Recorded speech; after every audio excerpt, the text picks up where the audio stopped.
Good evening, ladies and gentlemen. My name is Derek, and I'm here to demystify creativity for you.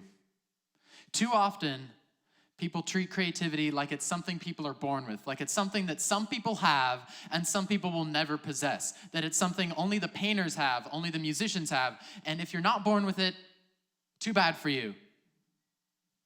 But creativity is a necessity. The first thing that you need to do is you need to get over the fear of creating. Too many people have this fear. I stopped the fear, but the hard way. I was bullied a lot growing up, and I thought that people would stop bullying me if I stopped being creative. I thought that, hey, this is the thing that's making me different from the other people, and this is how I can just become one of the normal people again, just become one of the people who are not in this creative zone, who's not weird, as people say. So I stopped creating, but I realized people judge you no matter what you're doing.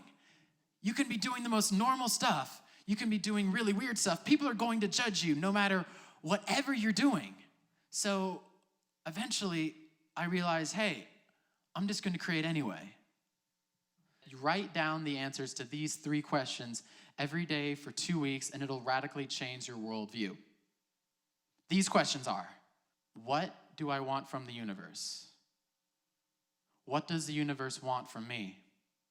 And third, what can the universe and I co-create together? You do this for 2 weeks, and you see results of your life radically change. That was the year where later during the year, I got booked for South by Southwest, I got booked for Noise Pop, and I played a lot more shows. So it's worked for me, why not let it work for you? Create a physical space that inspires you. Imagine entering your perfect studio. I don't know if your thing is painting, if you're creating the next best app that'll change the world, if you're trying to create a song, if you're trying to create poetry. Whatever your discipline is, whatever way you choose to express your muse, think of the perfect room that you want to create.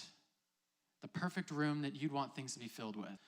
Maybe you have art on the wall from your favorite artist. Maybe you really like Banksy, and you just have this awesome Banksy painting on the side. I don't know, whatever it is. So let's imagine this room for just a little bit. Having a good workflow and steps at hand is critical for getting your ideas out. Otherwise, you'll just get lost in one of the steps, and you can just never move on. But having a workflow and a structure to just move through the steps is radically important to creating a product that you can show to people at the very end. So let me show you. The first step in a workflow that I found is sketching out an idea. So what I'm gonna do is I'm gonna start out a song from the kick drum. I found that it's good to start with a rhythm because a rhythm is the structure, and if you start with something that's not structured, it's like trying to build a building without any foundation.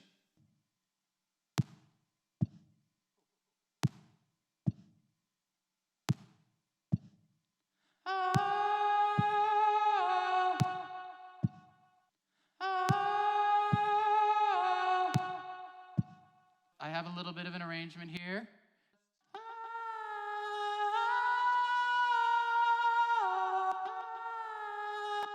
Don't try to self-criticize while you're creating, because that goes against the whole idea of creation.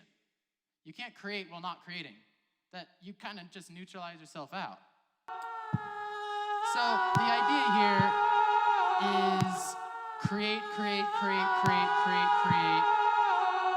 then change it, then review it, then see what you like, and then polish it just a little bit, but only polish it until the very end. There's that little, not quite really liking the kick at the very beginning, so maybe just like, bring it down just a little bit. And there we have a little bit of a groove. It's not much, but it's just the start of a song. And I invite you to do that the same, just flush ideas out. The whole idea is quantity over quality. The idea not here is to get something very great, it's to just let your ideas happen. There's no such thing as writer's block. Remember that. Writer's block does not exist. Maybe sometimes you are too tired, but You not letting yourself create is not an excuse to not create. You just do it. You let yourself be receptive to ideas coming from both places, and you just let ideas pour forward. Stay focused in letting your process just move forward. Organize it first, and then let the ideas happen. But don't try to do it all at the same time. Wearing all the hats at the same time does not work. Then you create a workflow that works for you. You create a workflow that lets you create the most efficiently and makes you feel the best. So I invite you all, go home today, create something in whatever your discipline is. Thank you.